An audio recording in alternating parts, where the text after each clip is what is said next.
Father David here. It's Sunday morning and time for your weekly sermon. And today's gospel lesson comes from that well-known story that Luke tells us about of 12-year-old Jesus ditching his parents and finding his way to the temple, causing his folks to search ceaselessly for him, only to find him and to be told, "Didn't you know you'd find me in my dad's house?" With that, the title of this sermon is Belonging. As a still new retiree, I have time to reminisce about the many years that have gone by. And lately, these walks down memory lane have taken me back to the days when, at the ripe old age of 19, I left my family home, heading out into the world to see what life has in store for me. As the oldest child in the family and the first to leave, it was a pretty tough time for my folks. As part of the leaving, I made a family album with photos and jokes and the usual assortment of wisecracks as a going away present for my mom and dad. And on the inside cover, I put that famous reflection about children, the one written by Cahill Gibran, responding to a mother's request that he speak to them about children. And part of what he says is this: your children are not your children. They are the sons and daughters of life's longing for itself. And though they come through you, they are not from you. And though they are with you, they belong not to you. Well, I heard later that my dad ended up crying in the bathroom, something I had only seen him do once before in our life, and that was at his dad's funeral. Why do I ask you to indulge me in this trip down memory lane with these ruminations of a dad and a departing son? Perhaps because who we are and leaving what is familiar and seeking out what we are ultimately called to become is at the heart of today's gospel.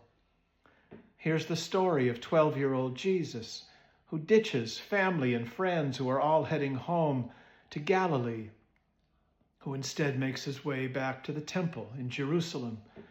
Frantic parents searching for days, not out of their minds with worry, finally catch up with him, only to be dismissed with, "Don't you know I must be in my Father's house?"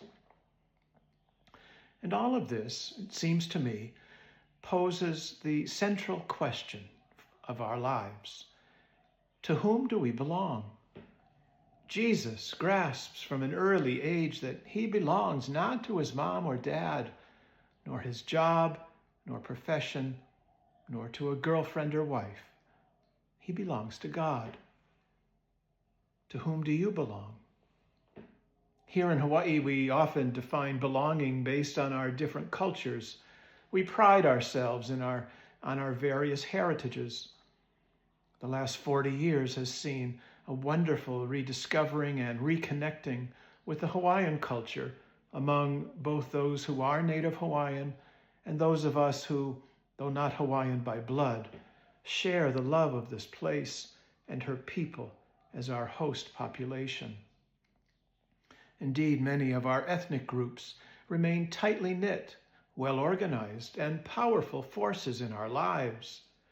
The Chinese Christian Association has, for over 150 years, promoted Christianity and Christian values, primarily among the Christian community, and it continues to generously fund those who feel the call to ordained life.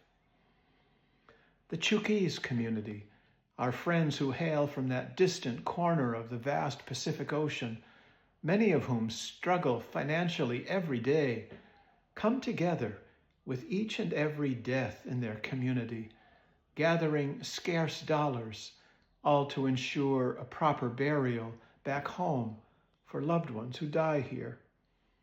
The power of clan and culture to form identities, it's undeniable and pervasive. We all have our own experiences with it, and it's, to tell the truth, not always a good thing.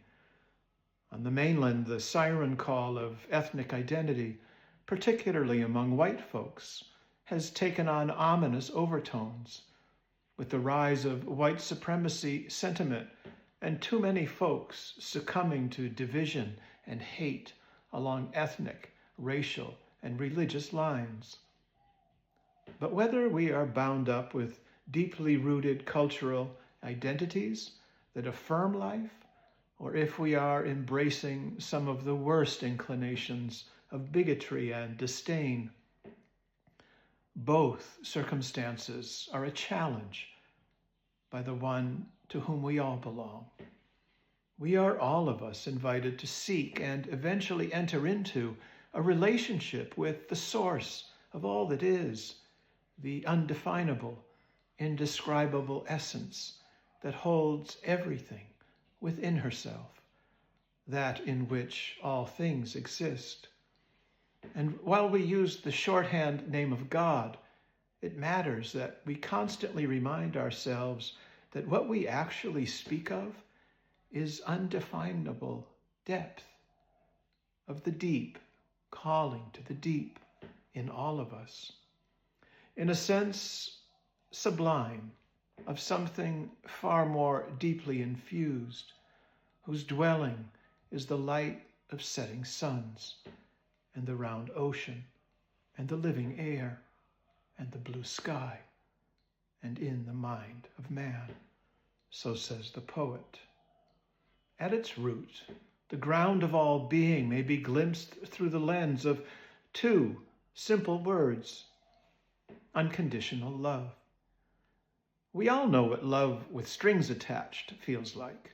Most of our experience with love, in either giving it or receiving it, is love with strings attached.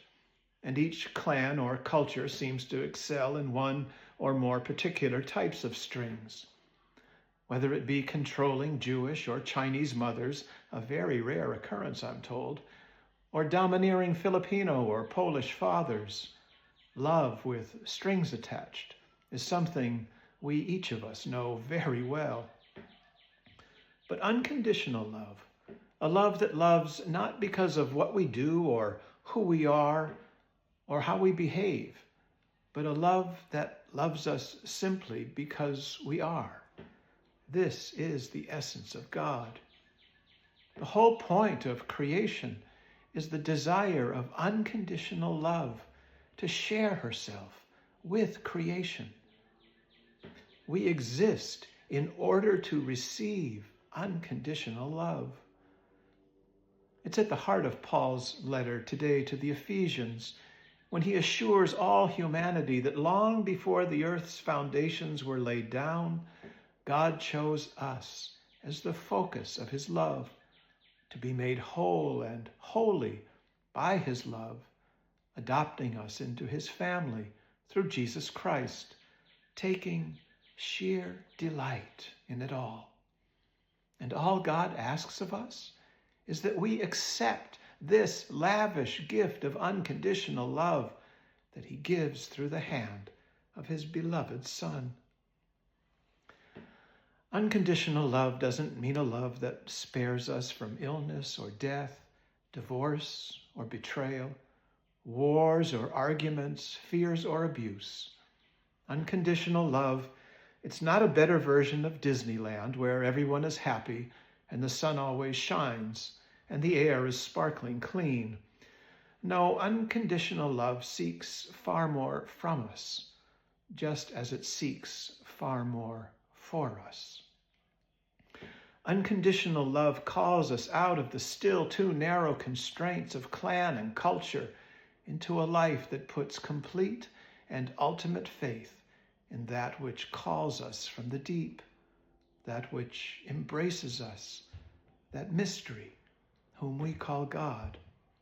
It's a risk, to be sure, to take everything that comes at us, whether it be childhood traumas or present-day riches, whether it be great days or worse days, in every and all circumstances, and to trust, one day at a time, that all of it is being made into something new, something healing, something powerful, by a love that has a hold of every last one of us. The unconditional love that is the very life force of all that is frees us to leave clan and culture, frees us to open our hearts to the searching God who travels any distance, pays any price, suffers any atrocity in order to have us, one and all, and who then invites us to do the same with each other.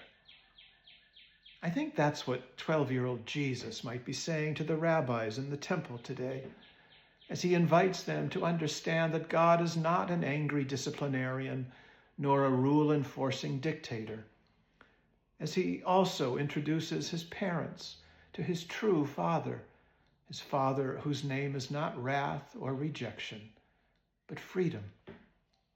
Freedom to accept, freedom to forgive, freedom to love. This is the God to whom Jesus belongs. This is the God who asks all of us, to whom do you belong?